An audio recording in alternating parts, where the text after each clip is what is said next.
și mă gândesc, Doamne, nu știu cum să-i mulțumesc, cum să-i mulțumesc pentru tot ce a făcut. Mi-a dat curaj să devin cine acum sunt, că m-a întărit, fată, mergi înainte.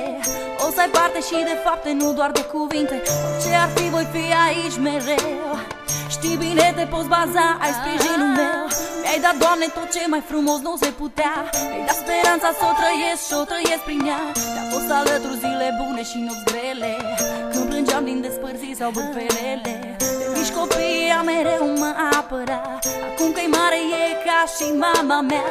Mă alintă, mă răsfață cât se poate și dă și băm să mă trezesc la realitate.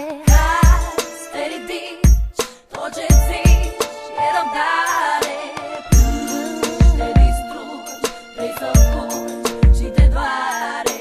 Dai tot ce ai și ce n-ai, totuși pare că nu te descurci să le pui lumea la picioare.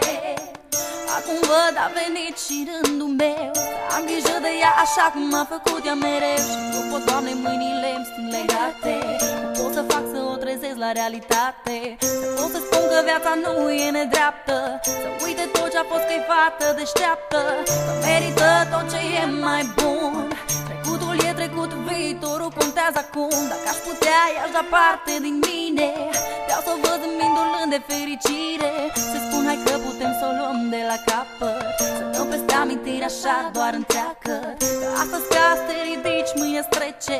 Să-i amintesc că unde-s doi puterea crește, că împreună trecem peste tot, că o prietenie trece și prin foc.